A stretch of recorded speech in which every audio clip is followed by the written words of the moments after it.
नमस्ते नमस्कार प्यारे साथियों, कैसे हैं आप सभी। आशा करती हूँ सभी प्यारे बच्चे एकदम बढ़िया होंगे, एकदम मस्त होंगे और बहुत ज़्यादा बेहतरीन, बहुत ज़्यादा शानदार होंगे। तो प्यारे साथियों, मैं भावना भाटी आप सभी का स्वागत करती हूँ आपके अपने प्यारे से परिवार रोजगार विद अंकित एप्लीकेशन में। तो आप सभी जल्दी से क्लास के साथ जुड़ जाइएगा, फिर हम अपनी क्लास को शुरू कर रहे हैं। ठीक है। आज हो सकता है कि आपकी क्लास में लगभग 45 मिनट के आसपास की ही लूँ क्योंकि मेरी तबीयत थोड़ी सी आज ढीली सी हो रखी है और फीवर के जैसा और गले में दुखन हो रही है। और कल मेरी ग्रुप डी के लिए क्लास भी है, मैराथन क्लास, तो उसकी भी मुझे थोड़ी सी एनर्जी उसके लिए भी बचा कर रखनी है। तो आ जाओ देखते हैं कितनी देर तक हम अपनी क्लास को कर पाते हैं। ठीक है। जल्दी से सभी बच्चे क्लास के साथ जुड़ जाएंगे भाई प्यारे साथियों, क्लास को फिर हम अपनी शुरू कर रहे हैं। तो आप लोगों को एक और बात बता देना चाहती हूँ कि आरुषि मैम की जो 6 बजे आपकी ज्योग्राफी की क्लास होती है वो आज नहीं हो पाएगी, क्योंकि मैम की भी आज ग्रुप डी में क्लास चल रही है, मैराथन क्लास। तो इसी वजह से मैम आपकी क्लास नहीं अटेंड कर पाएंगी 6 बजे वाली। तो मैं सभी बच्चों से उम्मीद करूंगी कि सभी बच्चे जो ज्योग्राफी में अभी तक आप लोगों का हो चुका है चैप्टर, उनका रिवाइज कर लेंगे आप लोग बैठकर 6 बजे। ठीक है। तो आ जाओ, अब हम बाकी की क्लासेस को करना शुरू करते हैं। ठीक है बेटा। तो नमस्ते सभी को, नमस्कार। थोड़ा सा हाँ ऐसा लग रहा है कि हाँ थोड़ा सा बदन दर्द और सर दर्द ये सब पूरा जैसे बुखार में हो जाता है कई बार, और गले में दुखन वैसे सी फीलिंग आ रही है। दवाई मैंने ले ली है काफ़ी दिन से चल रहा है मेरे साथ दिक्कत, वायरल है, तो थोड़ा थोड़ा धीरे धीरे जाएगा। और बाकी कल मैराथन है तो उसके लिए भी मुझे एनर्जी जुटानी है प्यारे बच्चों। तो आइए आज हम एक नए टॉपिक के साथ क्लास को शुरू करेंगे। ठीक है, जिसका नाम है ब्लड। तो हम लोगों ने अभी तक अपने रुधिर से संबंधित जो हमारा दिल था, यानी कि सर्कुलेटरी सिस्टम में अपने दिल के बारे में हमने पढ़ लिया था। अब हम बात करने वाले हैं अपने ब्लड वाले टॉपिक की। ब्लड होने के बाद मैं आपको दूसरा ह्यूमन सिस्टम कराना शुरू कर दूंगी। राधे राधे सभी को, गुड आफ्टरनून सभी प्यारे साथियों को नमस्कार। तो आ जाओ जल्दी से, अब हम क्लास को शुरू करते हैं। आज 6 बजे वाली आपकी ज्योग्राफी की क्लास नहीं होगी क्योंकि मैम की मैराथन चल रही है, मैंने बता दिया आपको। ठीक है। और कल आप लोगों की ये वाली क्लास नहीं होगी क्योंकि कल मेरी मैराथन चलेगी, तो कल आप लोगों की एप्लीकेशन पर ये क्लास नहीं होगी बेटा। ठीक है। तो सभी बच्चे अपना अच्छे से रिवीजन कर लेंगे बैठकर। आ जाओ, अब हम बात करते हैं ब्लड के बारे में। सबसे पहले बात करते हैं कि मैम ब्लड के अध्ययन को क्या कहा जाता है। आपको पेपर में पूछा जाएगा कि जब हम लोग रुधिर का अध्ययन करते हैं उसको क्या कहते हैं। कई बार क्वेश्चन बना भी है कि ब्लड का जो अध्ययन होता है उसको क्या कहते हैं, या ऐसे बन जाता है कि हेमेटोलॉजी किसका अध्ययन होता है, तो ब्लड के अध्ययन को कहा जाता है हेमेटोलॉजी। तो हेमेटोलॉजी किसका अध्ययन है भाई, आप लोग बताकर चलते हो ब्लड का। ठीक है, ऐसे हिंदी में लिखते हैं हेमेटोलॉजी। तो हेमेटोलॉजी किसका अध्ययन हो जाता है, आप लोग बताते हो रुधिर का अध्ययन। ठीक है। अब बात आती है कि मैम रुधिर होता क्या है, ये क्या है। अब तुम कहोगे मैम एक लाल लाल कलर का लिक्विड है, जब हमें चोट लगती है तो हमारे शरीर से निकलता है। तो बिल्कुल सही बात, बट वास्तव में ये है क्या। जैसे आपका पूरा शरीर बहुत सारी चीजों से मिलकर बना है। आपके शरीर में आपकी हड्डियां हैं, आपके शरीर में आपका मांस है, मसल्स है, मांसपेशी हैं, आपके शरीर के अंदर बहुत सारी कोशिकाएं हैं। तो ये जो आपकी बॉडी के अंदर ब्लड है, वास्तव में ये क्या है, ब्लड किससे मिलकर बना है, तो रुधिर होता है बेटा एक कनेक्टिव टिश्यू। तो ब्लड क्या है, आप लोग बताकर चलते हो लिक्विड कनेक्टिव टिश्यू। रुधिर होता है प्यारे साथियों लिक्विड कनेक्टिव टिश्यू। अब कई बच्चों के दिमाग में एक बात चल रही होगी कि लिक्विड कनेक्टिव टिश्यू, पहले हिंदी में लिख दूं, इसको कहते हैं बेटा तरल संयोजी ऊतक। जो रुधिर होता है ये क्या है, कभी भी आपको पूछे तो आप कहोगे कि रुधिर एक तरीके का ऊतक है। कौन सा ऊतक है, ऊतक तो बहुत सारे हमारे शरीर में, तो कहोगे संयोजी ऊतक है। अच्छा, संयोजी ऊतक तो सॉलिड भी होते हैं और लिक्विड भी होते हैं, ब्लड कौन सा है, तो तुम कहोगे लिक्विड है। तो रुधिर होता है तरल संयोजी ऊतक। अब मैं प्यारे साथियों को ये बता दूं यहां से कि मैम ऊतक क्या होते हैं, क्योंकि जो बच्चे पहली बार बायोलॉजी पढ़ रहे हैं उनको समझ नहीं आएगा कि मैम ऊतक क्या है। तो प्यारे साथियों, जब आपके शरीर में समान कोशिकाएं एक साथ जुड़ जाती हैं तो वही बनाती हैं आप लोगों का ऊतक। जैसे यहाँ पे समझो, मान लो ये आपके शरीर में बहुत सारी कोशिकाएं हैं भाई, ये है, ये है, ये है, ये आपकी कोशिकाएं हैं ये। ठीक है, ये जो मैं बना रही हूं ना यहाँ पर, ये कोशिकाएं हैं भाई आपके शरीर की। क्लियर, ये आपके शरीर के अंदर पाई जाने वाली कोशिका, मतलब जिससे आपका पूरा शरीर बना है। आपके शरीर की सबसे छोटी इकाई है ये जो मैंने यहाँ पर बनाई है। ये है आपके शरीर के अंदर पाई जाने वाली कोशिका, जिसको हम कहते हैं बच्चा सेल। क्या कहते हैं? सेल, यानी कि कोशिका। अब मैम इनमें से जो एक जैसी कोशिका, मतलब एक समान कोशिकाएं जब जुड़ जाती हैं वही बनाती हैं टिश्यू। अब जैसे अगर मैं कहूं यहां तुम्हें बहुत सारी कोशिका दिख रही है, कोई लाल है, कोई सफेद है, कोई पीली है, कोई नीली है, ठीक है। एक बच्चा कह रहा है कि मैम इंग्लिश में भी बताएं। बेटा एक भी सिंगल वर्ड आप मुझे यहाँ बता दो जो ओनली हिंदी में लिखा हो या ओनली इंग्लिश में लिखा हो। तो यहाँ पर सारी चीज़ों को हम लोग इंग्लिश और हिंदी बाइलिंगुअल ही कर कर चल रहे हैं, ठीक है। तो इस चीज़ के बारे में गौरव शायद बेटा आप देख नहीं पा रहे हो कि लिखा हुआ है ब्लड क्या है। Blood is a liquid connective tissue. आपको लिखा हुआ है जब भी हम ब्लड की स्टडी करते हैं तो उसको कहा जाता है हेमेटोलॉजी, ठीक है। अब यहाँ पर आप लोगों को ऐसे तो बोला नहीं जाएगा, children what is blood? Blood is a connective tissue. Which connective tissue is blood? Blood is a liquid connective tissue. When we study about blood what is called? The study of blood is called haematology. पर प्यारे बच्चों ऐसे तो बोला नहीं जाएगा, है ना। तो आपको टर्म समझनी है, बाकी हो आप भारत देश से ही, आपको हिंदी बहुत बेहतरीन तरीके से समझ में आती है। सिर्फ हमें वो टर्म पढ़नी है जो पेपर में हमें बायलिंगुअल तौर पर याद रखनी है। तो आप बिल्कुल अच्छे से समझते हो कि जब हम ब्लड के बारे में पढ़ते हैं, रुधिर के बारे में पढ़ते हैं, तो उसका जो स्टडी है, उसका जो अध्ययन है, उसको कहा जाता है हेमेटोलॉजी। क्लियर? फिर हमने बात करी कि रुधिर क्या है, व्हाट इज ब्लड। आपको पता है भाई, कोई आपसे पूछता है कि रुधिर क्या है, तो ये नहीं है कि आपको समझ नहीं आएगा, बिल्कुल आप समझोगे, बट पेपर में जब लिखाएगा तो आप लोगों को लिक्विड कनेक्टिव टिश्यू लिखा मिलेगा। तो आप इसको बहुत अच्छे से समझ सकते हो, है ना। तो चीजें यहाँ पर बिल्कुल बायलिंगुअल ही चल रही हैं बेटा। और आप भारतीय हो, और भारतीय हो तो इतनी हिंदी तो समझते हो जो मैं आपको बताती चल रही हूँ, ठीक है बेटा। चलो, तो यहाँ पर आपने बताया कि रुधिर क्या होता है, तरल संयोजी ऊतक है।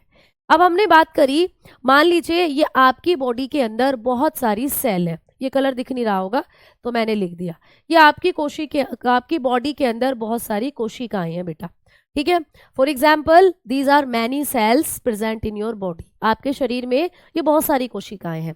अब इनमें से हम समान सिमिलर सेल्स को चूज कर लेते हैं, समान कोशिकाओं को छांट लेते हैं।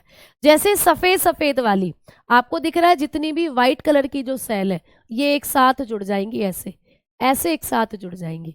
तो इन एक जैसी कोशिकाओं ने जुड़कर बनाए ऊतक, इन एक जैसी कोशिकाओं ने मिलकर बनाए प्यारे बच्चे टिश्यू, ठीक है। वैसे ही सेम एज आपको यहाँ पे दिख रहा है, जो ये आप लोगों की येलो कलर वाली सेल है ये भी एक साथ जुड़ जाएंगी, येलो येलो आप लोगों की एक साथ जुड़ जाएंगी, येलो येलो डर्टी बफेलो आप पढ़ते थे ना ऐसे छोटे थे जब, इस मतलब ऐसे बोलते थे। तो ये सिमिलर सेल है, सारी की सारी येलो है, ये एक साथ जुड़ जाएंगी तो ये भी फॉर्म कर लेंगी टिश्यू को, ठीक है। ये भी ऊतक का निर्माण कर लेंगी आपके शरीर में। सिमिलरली सेम तरीके से जो ब्लू कलर की सेल है ये भी एक साथ आकर जुड़ जाएंगी इस तरीके से, और जब एक साथ आकर कलेक्ट हो गई है तो दे फॉर्म टिश्यू, ये भी बना लेती हैं टिश्यू प्यारे बच्चे, ये भी ऊतक बना लेती हैं। इस तरीके से कहने का मतलब ये है, समझाने का मतलब ये है कि हमारे शरीर में जब कभी भी एक जैसी कोशिकाएं यानी समान कोशिकाएं एक साथ जुड़ती हैं तो वो ऊतक बनाती हैं बेटा, टिश्यू बनाती हैं प्यारे बच्चे। तो ऊतक क्या होता है? समान कोशिकाओं का समूह। यानी कि कभी भी आपको पूछे कि ऊतक किसको कहा जाता है तो आप बताएंगे समान कोशिकाओं का समूह, ठीक है। समान कोशिकाओं के समूह को, कोशिकाओं के समूह को क्या कहते हैं प्यारे बच्चे? ऊतक कहते हैं। तो आप लोगों को ये भी पूछा जा सकता है कि ऊतक क्या है। ऊतक एक अलग टॉपिक है जिसको जब मैं आपको पढ़ाऊंगी तो डिटेल में बताऊंगी। अभी के लिए मैंने आपको बता दिया कि समान कोशिकाओं के समूह को ऊतक कहते हैं, यानी कि group of similar cell, group of similar cell, ठीक है। Group of similar cells is known as tissue, is known as tissue.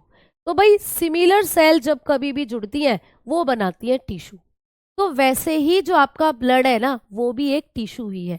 अब टिश्यू जो है प्यारे बच्चे, हमने बात करी कि हमारा जो ब्लड है वो भी एक ऊतक ही है। ऊतक समझ में आ गया, जहाँ बहुत समान प्रकार की कोशिकाएं जुड़ रही हूँ। तो जब आप ब्लड को देखोगे, आपके ब्लड में भी आपको बहुत सारी कोशिकाएं नजर आएंगी। आरबीसी, डब्ल्यूबीसी, प्लेटलेट, सारी ब्लड सेल हैं वो, ठीक है, सारी की सारी रुधिर कोशिकाएं कहलाती हैं वो। तो वो रुधिर को ही बनाने का काम कर रही हैं, एक जैसी हैं, सिमिलर है, तो वो हो जाती हैं आप लोगों की, वो बना रही हैं आप लोगों का ब्लड, आप लोगों का रुधिर।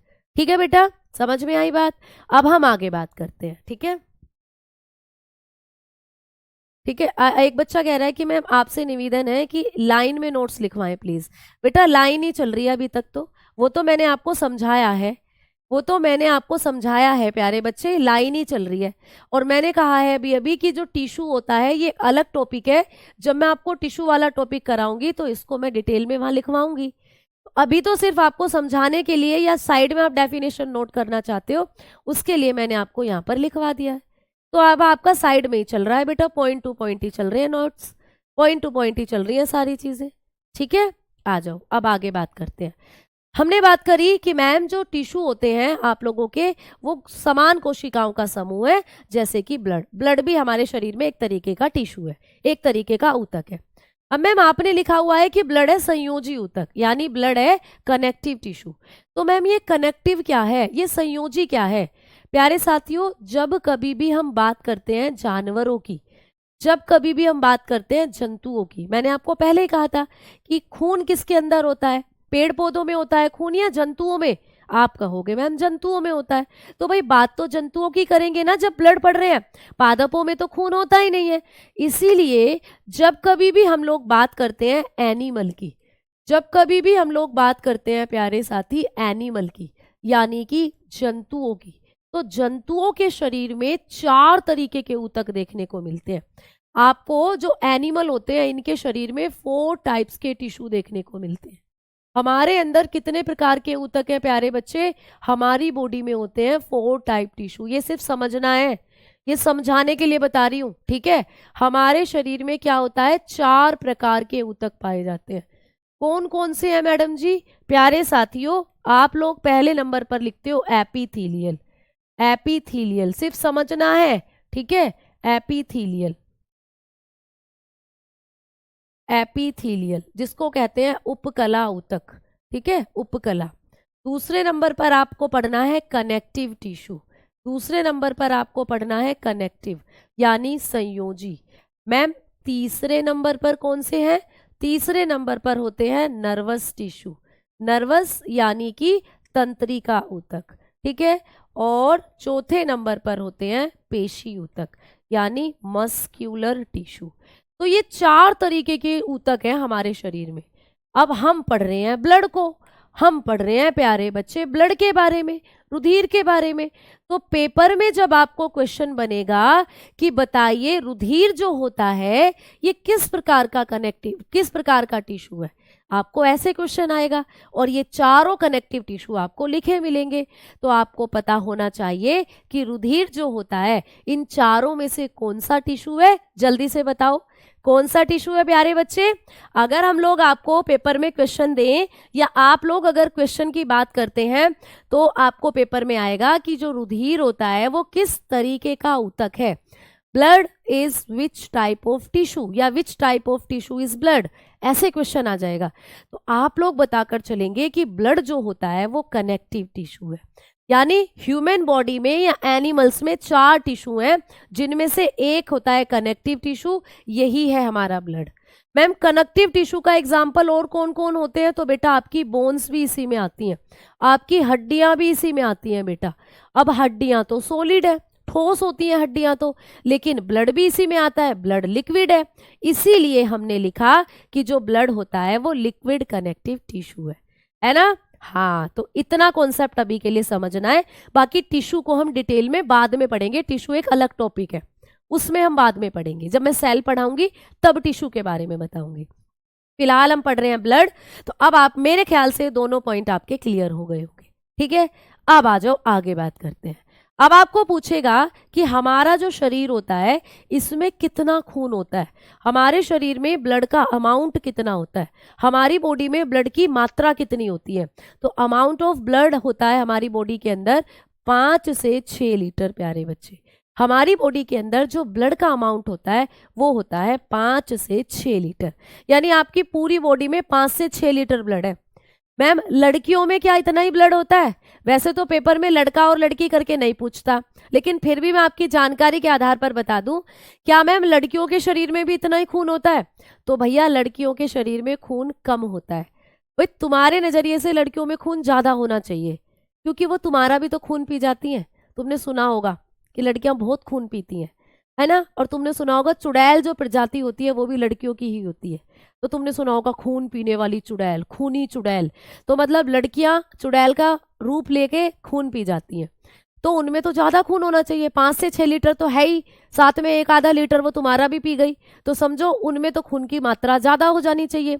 फिर भी बिचारियों में खून की पूर्ति नहीं हो रही, फिर भी लड़कियों के शरीर में खून कम ही रहता है।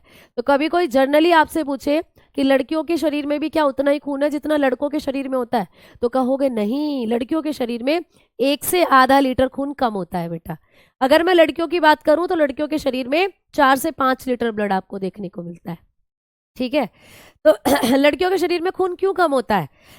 इसलिए कम होता है कि लड़कियों के शरीर में बहुत सारी बायोलॉजिकल रिएक्शन चलती है जो लड़कों के शरीर में नहीं होती। जैसे लड़कियों के शरीर में चलता है महामारी चक्र, मेंस्ट्रुएशन साइकिल। लड़कियों में हर माह रक्त स्राव होता है, महामारी चक्र चलता है, पीरियड्स जिसको हम लोग नॉर्मली बोलते हैं। तो बहुत सारा ब्लड तो वहां लूज हो जाता है महिलाओं का। दूसरा, महिलाओं में जब प्रेगनेंसी होती है तो बच्चे के निर्माण में भी बहुत सारा खून है जो लग जाता है। तो एक बच्चे का जो विकास, बच्चे को जो पोषण मिलता है वो माता के खून से ही मिलता है। इसीलिए महिलाओं में खून की मात्रा हमेशा कम रहती है लड़कों की तुलना में। ठीक है भाई, समझ में आ गई बात? क्लियर? अब आ जाओ आगे बात करते हैं। इतनी बेइज्जती मत करो मैम। नहीं, ये बेइज्जती नहीं थी, ये एक क्लियर सा जवाब था कि लड़कियां जो होती हैं उनके शरीर में खून कम ही रहता है बेटा हमेशा।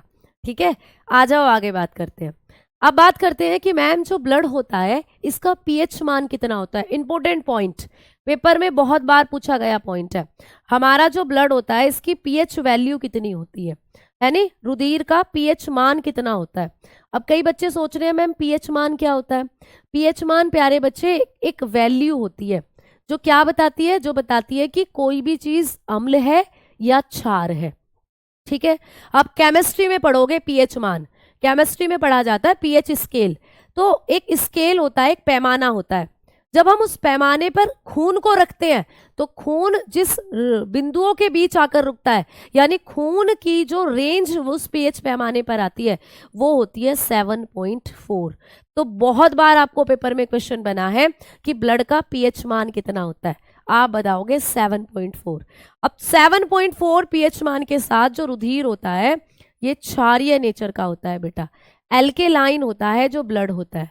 यानी ब्लड जो है वो आपका बेस है, आप लोगों का जो ब्लड है वो एसिड नहीं है, वो होता है क्षारीय नेचर का। ठीक है, हाँ बिल्कुल 7.4 होता है। अच्छा, जैसे कि ये एक पीएच पैमाना है भाई, जैसे कि एक पीएच पैमाना है, इस पर ना पीएच स्केल है प्यारे बच्चे।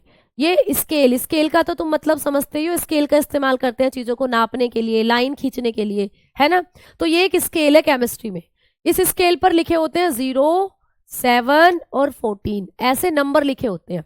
तो जब इस स्केल पर आप ब्लड को डालते हो ना तो ब्लड लुढ़कता लुढ़कता लुढ़कता लुढ़कता कहाँ कर रुकेगा? धूम धूम धूम धूम धूम, यहाँ कर रुकता है ब्लड। मान लो ये है 4, ठीक है, तो जो ब्लड है वो रुकता है आकर 7.4 पर प्यारे बच्चे। तो इसीलिए ब्लड का जो पीएच मान है वो कितना मान लिया जाता है? 7.4 मान लिया जाता है। ठीक है, तो ब्लड जो होता है वो एग्जैक्ट 7.4 पर आकर रुकता है, इसीलिए ब्लड का जो पीएच मान है पीएच स्केल पर वो 7.4। और जो मैम 7 से 14 के बीच में जिसकी वैल्यू आती है ना उसको हम क्षार ही मानते हैं, उसको हम बेस ही मानते हैं बेटा। तो इसीलिए ब्लड की पीएच वैल्यू भी 7 और 14 के बीच में ही आई भाई। 7.4 कहाँ आएगा? 7 और 14 के बीच में ही है, तो इसीलिए ब्लड को भी हम बेस मानते हैं, क्षार मानते हैं। समझ में आ गई ना बात? ठीक है, चलो अब आगे बात करते हैं हम लोग। अब अगला पॉइंट पढ़ते हैं भाई ब्लड के बारे में। अगला पॉइंट ये है कि आपको पूछा जाएगा जो हमारा ब्लड होता है इसका हमारे कुल वजन का कितने प्रतिशत ब्लड है हमारे शरीर में। जैसे मेरा जो वजन है वो 50 किलो है ना? पहले कुड़ी दा 47 वेट था, तो भैया अब पता नहीं अब कितना है, अब शायद अब भी इतना हो, या मैंने अब बहुत दिनों से मेजर नहीं किया। तो मैंने 50 एवरेज लिया कि मुझ में 50 किलो वजन है। तो 50 किलो वजन में से कितना वजन मेरे ब्लड का है, ये आपको मैं पढ़ाना चाह रही हूँ। तो हमारे कुल वजन का 7% हमारे ब्लड का वजन होता है बेटा। तो आपको ये भी पूछा जा सकता है कि हमारे कुल वजन का कितने प्रतिशत खून का वजन होता है। तो आप लोग बताकर चलते हो कि कुल वजन का प्रतिशत आपको पूछे, टोटल बॉडी वेट का जब आपको परसेंटेज पूछे, आपकी टोटल बॉडी वेट का, आपके टोटल बॉडी वेट का कितने प्रतिशत आपकी बॉडी में आपका खून होता है, तो बताकर चलते हो 7%। आपके कुल वजन का 7% आपका जो वजन है वो खून का वजन है। जैसे मुझे जब तोलोगे तो मेरे में 50 किलो वजन है, 50 में से जो 7% मेरा वजन आया है ना, वो मेरे खून का ही वजन है। समझ में आई ना बात? हाँ, ये होती है प्यारी बच्चे सारी बातें। मैम बायोलॉजी क्लास रिकॉर्डेड नहीं मिलेगी बेटा? बिल्कुल मिलती है। ठीक है भाई, सीधा दिमाग में छाप देते हो क्वेश्चन, ग्रेट। हाँ, ऐसे छापना है दिमाग में। मेरा मोटिव है कि मैं क्लास में आपको याद करवाती चलूं, बस आप सीधा क्वेश्चन देखें और आंसर टिक करके निकल लें कि भाई होगी बायोलॉजी हमारी। ऐसा कुछ मैं आपको दे लेना चाहती हूँ बेटा। चलो आ जाओ, अब हम आगे बात कर रहे हैं। तो ये पॉइंट आपके क्लियर हो गए। अब चलते हैं अगले पॉइंट की तरफ। अब बात करते हैं कि जो ब्लड होता है मैडम जी, इसका स्वाद कैसा होता है। कितने ऐसे बच्चे हैं जिन्होंने खून पिया है? जल्दी बताओ, ब्लड का स्वाद कैसा होता है, ब्लड का टेस्ट कैसा होता है भाई बताओ। जब तुम अपने इस ब्लड को टेस्ट करते हो तो इसका स्वाद कैसा लगा? अभी मैं देखती हूँ कौन कौन यहाँ चुड़ैल कैटेगरी का है। ठीक है, जो जल्दी बताओ, जो खून होता है प्यारे बच्चे, इसका टेस्ट कैसा होता है? अब कोई नहीं बताएगा, क्योंकि खून का टेस्ट तो चुड़ैलों को ही पता होता है। खून तो चुड़ैल ही पीती है। तुम ठहरे अच्छे मानव, तुम थोड़ी ना खून पियोगे। तो भैया मैं बता देती हूँ खून का टेस्ट कैसा होता है। खून का टेस्ट होता है, आप लोग बताएंगे कैसा प्यारे बच्चे? चरचरा सा, यानी नमकीन। चरचरा बोले तो हरियाणवी में बोलते हैं नमकीन को। तो नमकीन होता है भैया खून का टेस्ट, सॉल्टी सा लगता है, नमक। अब कैसे मैडम, आपने किसका खून पी लिया? आपने सर जी का खून पी लिया था क्या? तो नहीं भैया, मैं तो वेजिटेरियन हूँ, मैं खून वून नहीं पीती, लेकिन मुझे पता है खून का जो टेस्ट होता है वो सॉल्टी है। कैसे? कई बार मुझे चोट लग गई थी उंगली में, मैंने जब उंगली में चोट लगी तो उसको मुंह में डाल दिया था, उस वजह से मुझे खून का टेस्ट पता चल चुका है कि कैसा होता है। भाई खून का टेस्ट होता है नमकीन। क्यों होता है मैम खून का टेस्ट नमकीन? क्योंकि खून में होता है NaCl। खून में आप लोगों के नमक होता है प्यारे बच्चों। आपने सुना होगा, क्या आपके टूथपेस्ट में नमक है? भैया टूथपेस्ट में नमक तो सुना होगा, क्या तुम्हारे खून में नमक है? तो कहना है, बिल्कुल है। खाने में खाते हो ना, खाने में सब्जी में नमक, आपकी रोटियों में नमक, हम नमकीन खाते हैं उसमें नमक, कोई फल खाया उस पर छिड़क दिया नमक। तो नमक हम खाते हैं, कहाँ जाता है? हमारे खून में ही तो जाता है। जो भी चीज़ तुम खाते हो ना, तुम्हारे खून में मिलती है जाकर। तुम्हें भगवान ने भगवान कह रही हो, तुम्हें डॉक्टर ने दवाई दी, दवाई तुमने खाई, वो दवाई भी तो खून में मिलती है जाकर। तुमने रोटी खाई, उस रोटी के अंदर जो पोषक पदार्थ हैं वो भी तो खून में मिलते हैं जाकर। तो तुम नमक खाते हो ना, तो नमक होता है तुम्हारे खून में। मैम हम तो मिर्ची भी खाते हैं, मिर्ची क्यों नहीं जाती खून में? तो प्यारे बच्चे, आपका जो खून है उसके अंदर एक प्रोटीन है, अभी पढ़ोगे, एल्ब्यूमिन। वो खींचती है नमक को, वो खींच कर ले जाती है आपके ब्लड में नमक। मिर्ची को खींचने वाली कोई प्रोटीन ही नहीं है, इसलिए मिर्ची जो है सीधा पोट्टी में निकल जाती है। ठीक है, तो ऐसे करके आप लोगों को ये सारी चीज़ें पूछी जाती हैं पेपर में। अच्छा, हरियाणवी जानती नहीं हूँ मैं, हरियाणा में मैंने थोड़ा सा पढ़ाया था प्यारे बच्चों, इसलिए मुझे हरियाणा के बच्चों की थोड़ी थोड़ी सी लैंग्वेज आनी शुरू हो गई है। चलिए आइए आगे बात करते हैं। अब हम बात करते हैं कि मैम जो ब्लड होता है, ये इसके घटक क्या होते हैं। आइए बात करते हैं रुधिर के घटक। अब आपको पूछेगा रुधिर के घटक, यानी जो ब्लड है वास्तव में वो किन किन चीज़ों से मिलकर बना है। Components of blood. अब बात करते हैं ब्लड के कंपोनेंट्स की। यहाँ से क्वेश्चन बनेगा कि ब्लड के कौन कौन से कंपोनेंट्स होते हैं। ठीक है, तो कंपोनेंट्स ऑफ ब्लड की जब हम लोग बात करते हैं बेटा, तो जब कभी भी आपको चोट लगती है तो आपने देखा है कि खून निकलता है ना? जैसे उंगली कट गई, खून निकल रहा है, अरे मैया मेरी तो उंगली कट गई, खून निकल रहा है। तो खून निकलता है तो ऐसा लगता है लिक्विड निकल रहा है बेटा, तरल निकल रहा है। लेकिन वास्तव में जो खून है वो लिक्विड, पूरी तरीके से लिक्विड नहीं है। खून जो है उसमें आपका सॉलिड चीज़ें भी हैं और लिक्विड चीज़ें भी हैं। बस यही पेपर में आता है कि ब्लड में क्या लिक्विड है, ब्लड में क्या सॉलिड है। जैसे आपने कभी खीर खाई है? बिल्कुल खाई होगी। जब आप खीर खाते हो तो खीर में दूध डालते हो, लिक्विड हुआ दूध, और खीर में चावल डालते हो, चावल क्या हुए, सॉलिड। तो दोनों को मिलकर तैयार हो जाती है कटोरी की खीर। अब कई बच्चे आज जाकर अपनी मम्मी से कहेंगे खीर बना दो, मेरा ही मन करने लगा खीर को एग्जाम्पल देकर खीर खाने के लिए। कोई नहीं, बनवा लो, अच्छी होती है खीर। तो खीर जब हम एक कटोरी में लेकर बैठते हैं तो उसमें लिक्विड भी होता है और उसमें सॉलिड भी होता है। लिक्विड उसमें दूध है, सॉलिड उसमें चावल है, चाहो तो ड्राई फ्रूट डाल लो, वो भी सॉलिड है। तो सेम वैसे ही तुम्हारा खून भी है, तुम्हारे खून में भी लिक्विड है और उस लिक्विड में सॉलिड भी मिला हुआ है। तो मैम हमें तो नहीं दिखता, जब हम खून को देखते हैं हमें तो लिक्विड लिक्विड दिखता है। बेटा इसलिए नहीं दिखता क्योंकि चावल तो बहुत बड़े हैं, खीर में दिख गए आपको। आपके खून में जो आपका सॉलिड पार्ट है वो इतना छोटा है कि आपको सूक्ष्मदर्शी से ही दिखेगा, माइक्रोस्कोप से ही दिखेगा। तो जब तुम किसी भी खून को माइक्रोस्कोप में देखते हो तो ऐसा दिखता है तुम्हें खून, ऐसा दिखता है तुम्हें खून। खून की एक बूंद जब आप किसी भी सूक्ष्मदर्शी में देखोगे तो ऐसी आपको नजर आएगी। अच्छा मैम, इसमें हमें बहुत सी चीजें दिख रही हैं। ये पीला पीला क्या है, ये है बेटा प्लाज्मा, जिसके बारे में अब आप पढ़ने वाले हो। ठीक है मैम, ये लाल लाल क्या है, ये है आप लोगों की एल्पेनलीबे टॉफी। ऐसे नहीं लग रहा जैसे एल्पेनलीबे टॉफी खाते थे। ये है आप लोगों की आरबीसी। भाई क्या है बेटा, आरबीसी। अभी पढ़ेंगे इनके बारे में। मैम ये जो दिख रही है हम लोगों को, ये है आप लोगों की व्हाइट ब्लड सेल यानी डब्ल्यूबीसी। ठीक है, और प्यारे बच्चों ये जो आप लोगों को ये दिख रही है, ये आपकी प्लेटलेट्स होती हैं। तो कुल मिलाकर रुधिर ऐसा दिखता है। इसमें मैम लिक्विड क्या है, तो ये प्लाज्मा लिक्विड है बेटा। और मैम सॉलिड क्या है, बाकी जो भी दिख रहा है वो सॉलिड है। ये आरबीसी, ये डब्ल्यूबीसी, ये प्लेटलेट, सब सॉलिड है। मैम ये आरबीसी डब्ल्यूबीसी इतनी छोटी है कि हम इनको नॉर्मल आंखों से नहीं देख पाते, ये हमें माइक्रोस्कोप में दिखती है। तो जब खून को माइक्रोस्कोप में देखोगे ना, ऐसा दिखेगा। तो चलिए आइए, अब आपको यही पेपर में पूछेगा कि ब्लड के अंदर कौन सी चीज लिक्विड होती है, कौन सी चीज सॉलिड होती है। ठीक है भाई प्यारे बच्चों, चलो आओ आगे बात करते हैं अब, है ना। टोपे, एल्पेनलीबे टॉफी, हाँ बहुत खाते थे हम बचपन में, ऐसी सी शेप है इसकी बिल्कुल, आरबीसी की। चलो बात करते हैं, जो ब्लड होता है बेटा इसके दो घटक होते हैं। रुधिर के कितने घटक होते हैं, पेपर में आ जाए, दो घटक होते हैं।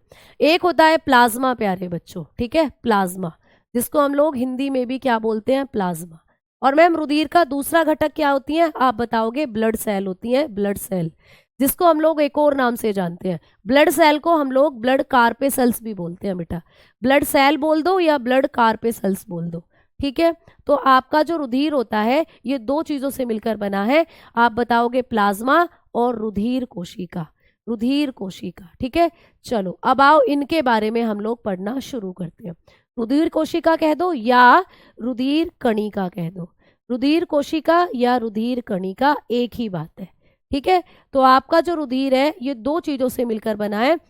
रुधिर के दो घटक होते हैं, एक तरल और एक सॉलिड। मैम दो घटक में से आपने बताया एक प्लाज्मा है और एक होती है हमारी आरबीसी, सॉरी ये ब्लड सेल या फिर ब्लड कार्पेसल। तो मैम प्लाज्मा कैसा घटक होता है, तो ये है बेटा तरल। पेपर में क्वेश्चन आएगा कि रुधिर के अंदर वो कौन सा घटक है जो लिक्विड है, रुधिर में तरल घटक का नाम बताओ, विच component is liquid in blood. तो आप बताकर चलते हो प्लाज्मा, प्लाज्मा लिक्विड है, लिक्विड जैसे खीर बनाते हो उसमें दूध लिक्विड होता है, वैसे ही आपके खून में जो लिक्विड पार्ट है वो प्लाज्मा है। और मैम ये जो नीचे लिखी हुई है ये आपके ब्लड के अंदर होती है सॉलिड पार्ट बनाने वाला कंपोनेंट, तो ये बनाते हैं आपके ब्लड का ठोस भाग। तो प्लाज्मा आपके ब्लड का बनाता है प्यारे बच्चे लिक्विड भाग, और ये जो आपकी ये होती हैं ब्लड सेल्स ये बनाती हैं ठोस भाग यानी सॉलिड पार्ट। आपको बात समझ में आई, जल्दी बताओ। ठीक है, ठीक है भाई बताओ जल्दी से, बात समझ में आई आप लोगों को, क्लियर। तो अब हम लोग बात करने वाले हैं प्लाज्मा के बारे में, बात करने वाले हैं ये ब्लड सेल्स के बारे में। तो सबसे पहले हम प्लाज्मा की बात करते हैं। तो आइए प्यारे साथियों हेडिंग डालेंगे प्लाज्मा, आइए भाई हेडिंग डालेंगे प्लाज्मा। प्लाज्मा से क्या कुछ क्वेश्चंस हम लोगों को बनते हैं, चलिए उनको नोट डाउन करते हैं। प्लाज्मा के बारे में अब हम लोग क्या करते हैं, बातें लिखना शुरू करते हैं।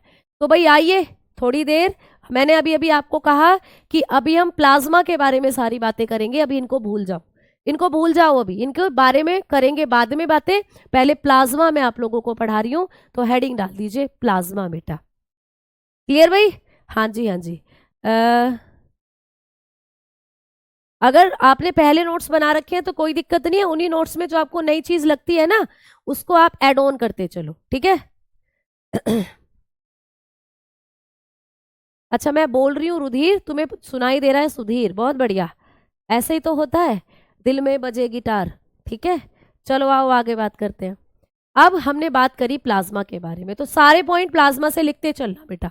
बता चुकी हूं कि रुधिर का तरल भाग बनाता है बेटा, चलो बिल्कुल सही बात है, तरल भाग बनाता है, आप लोगों ने लिख लिया। ये क्या करता है प्यारे बच्चे? फॉर्म्ड लिक्विड पार्ट, आप लोग लिखेंगे formed liquid part of blood, liquid part of blood, आपके ब्लड का लिक्विड पार्ट बनाता है। अच्छा मैम, कितने परसेंट पार्ट ये बनाता है हमारे ब्लड का? अगर हम आपसे पूछे कि हमारी बॉडी में जो ब्लड है, हमारे ब्लड में कितना परसेंट है प्लाज्मा, मतलब कितना लिक्विड है? खीर भी तो कई तरीके से बनती है। अब खीर में कई तरीके से कैसे, कोई कोई तो ऐसे बनाता होगा खीर उसमें दूध तो कम रहता है, चावल ही चावल रहते हैं, लो खा लो खीर। कोई कोई ऐसा बनाता है उसमें दूध ही दूध है, चावल तो ढूंढने पड़ते हैं कहाँ है चावल, है ना। और कोई कोई इतनी बढ़िया बनाता है उसमें दूध भी एकदम सही अमाउंट में रहता है और चावल भी एकदम सही अमाउंट में रहते हैं। तो भाई हमारा जो ब्लड है मैम, उसमें कितना प्लाज्मा है, कितनी आरबीसी या कितनी आपकी ब्लड सेल है, तो वही आपको परसेंटेज भी पूछा जाता है। तो आप लोग बताकर चलते हैं इसका परसेंटेज कितना होता है, इसका प्रतिशत हमारे रुधिर में कितना होता है। तो भाई जब इसके हम परसेंटेज की बात करते हैं तो ये आपके संपूर्ण ब्लड का 55% भाग बनाता है, यानी कि ज्यादातर आपके ब्लड में यही होता है, प्लाज्मा लिक्विड होता है आपके ब्लड में प्लाज्मा, ठीक है। आ जाओ आगे बात करते हैं कि मैम ये जो प्लाज्मा है इसका कलर कैसा होता है, प्लाज्मा का कलर कैसा होता है, यानी मैम ये कैसे रंग का होता है?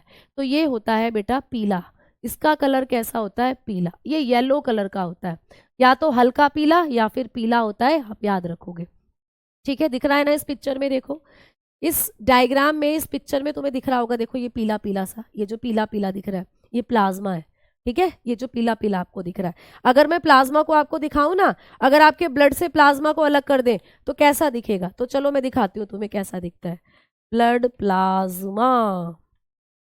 तो जो ब्लड प्लाज्मा होता है ये आप लोगों का येलो कलर का आपको एक लिक्विड है जो दिखाई देता है, ठीक। तो जैसे कि आप लोग इस टेस्ट ट्यूब में देखो, ये आपको दिख रहा है ना, ये नीचे तो तुम्हारी सॉलिड पार्ट बैठा हुआ है जिसमें आरबीसी आपकी डब्ल्यूबीसी है, और ऊपर जो तुम्हें दिख रहा है पीला पीला ये आपका प्लाज्मा है।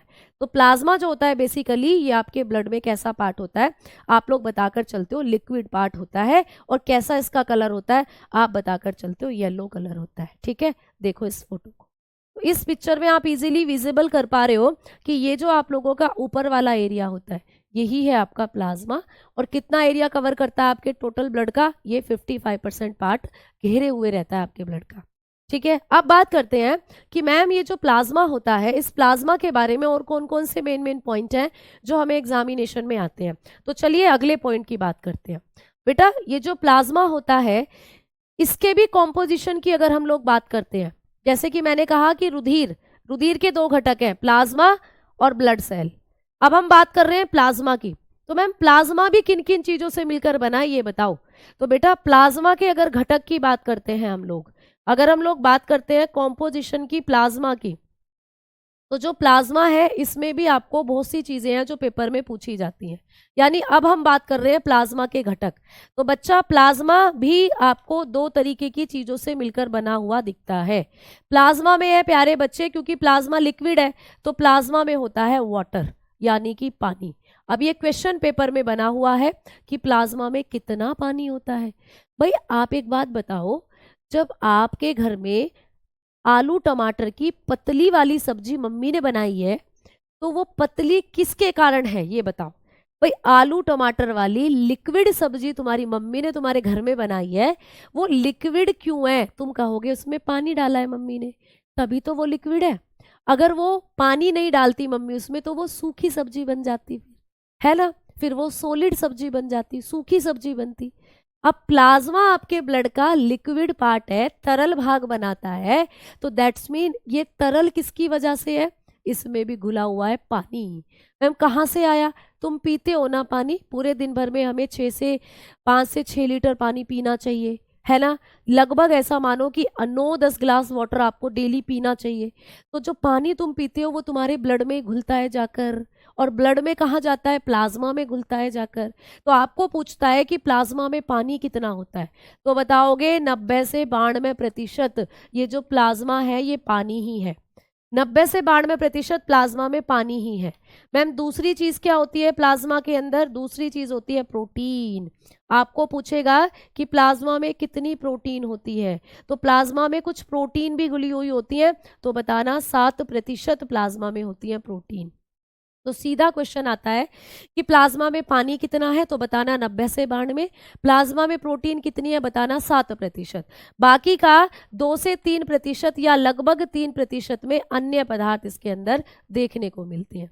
बाकी अन्य पदार्थ इसमें देखने को मिलते हैं, अदर सब्सटेंस आपको इसमें देखने को मिलते हैं, जैसे बहुत सी गैसें हो गई, है ना, दूसरे पदार्थ इसमें देखने को मिलते हैं प्लाज्मा में।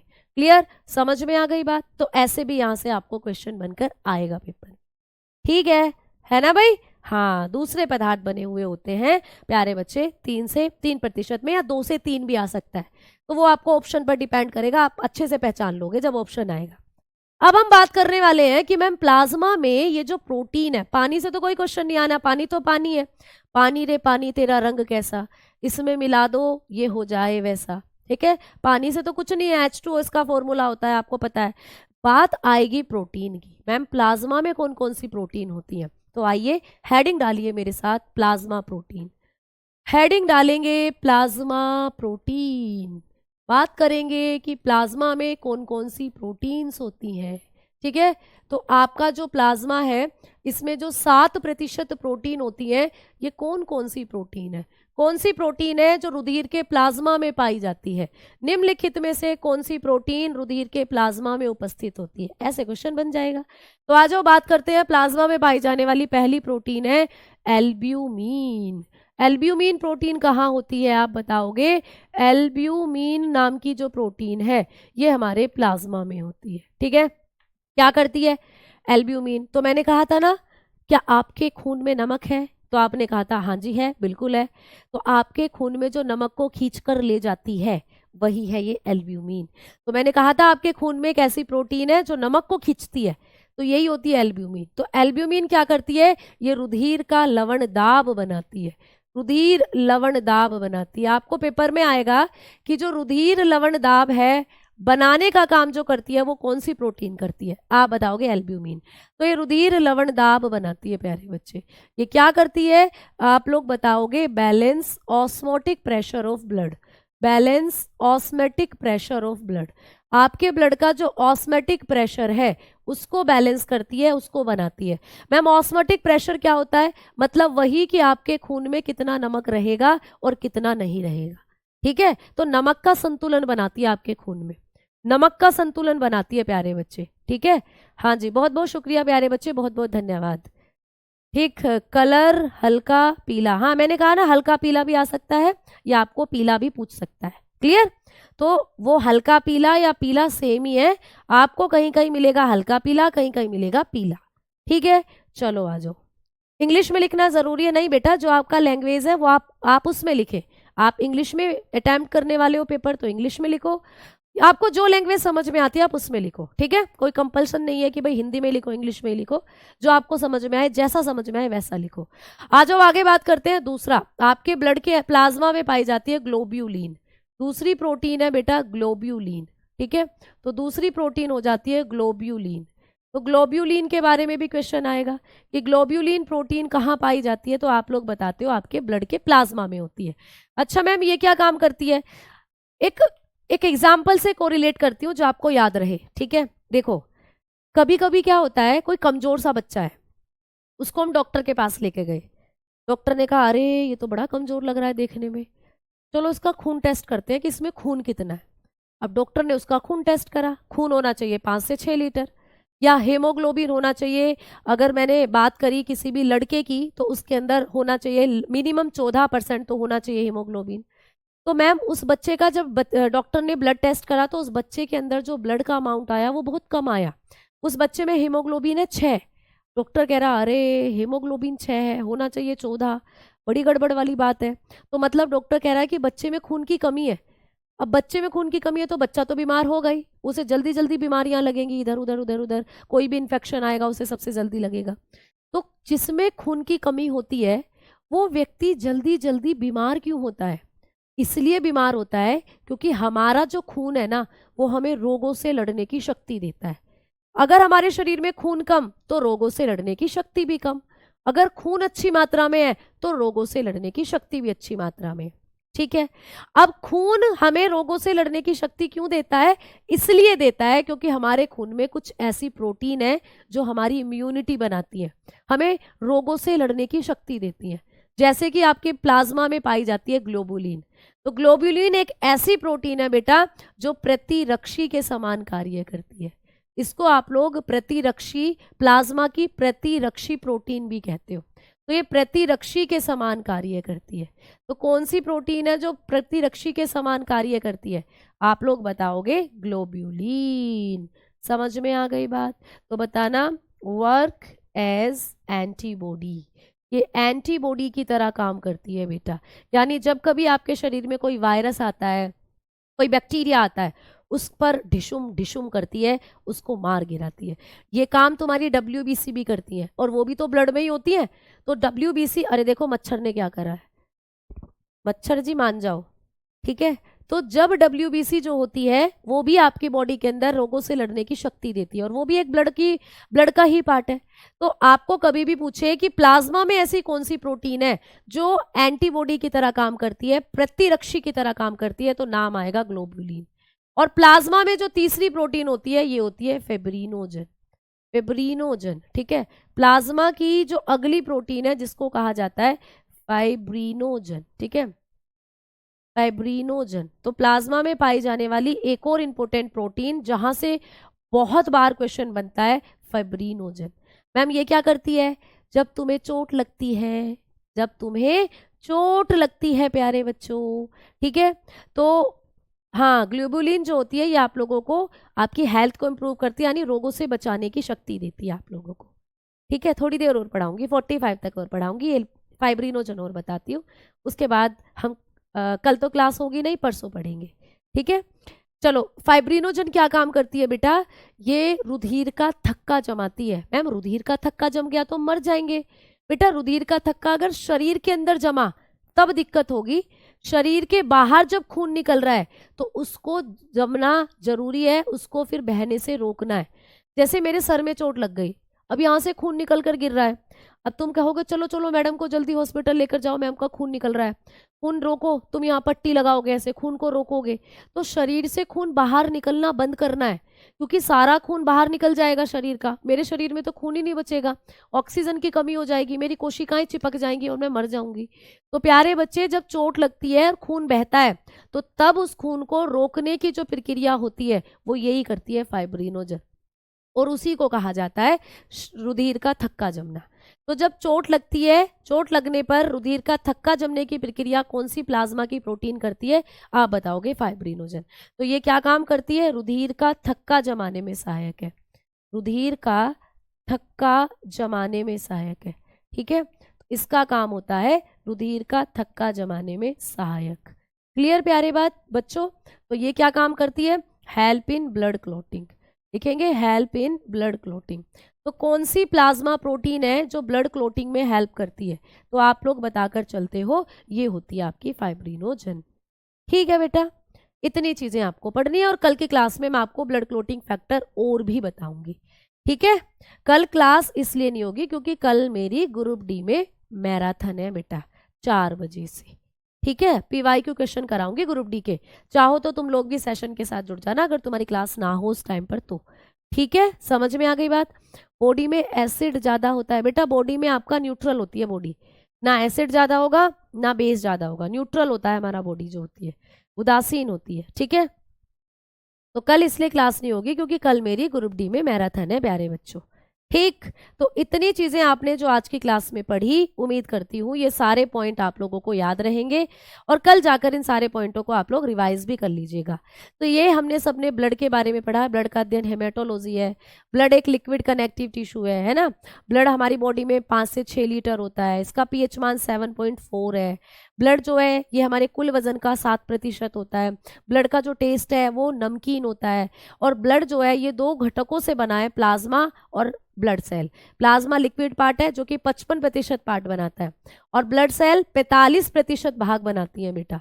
45, इनको पढ़ोगे अभी आगे। और ये सॉलिड होती है हमारे ब्लड का।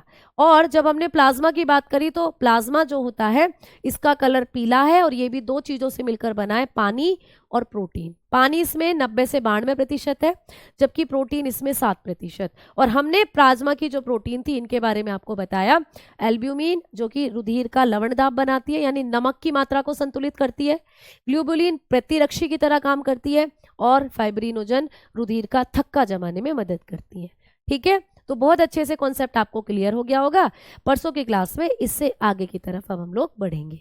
ठीक है बेटा। हाँ जी, ये सारी चीजें आपको लिखनी है, ये सारी चीजें आपको नोट्स में ऐड ऑन करनी है। बीच बीच में जो मैंने आपको समझाने के लिए चीजें बताई थी वो भी चाहो तो आप ऐड ऑन कर सकते हो। ठीक है बच्चा, तो मिलते हैं अब फ्राइडे की क्लास में।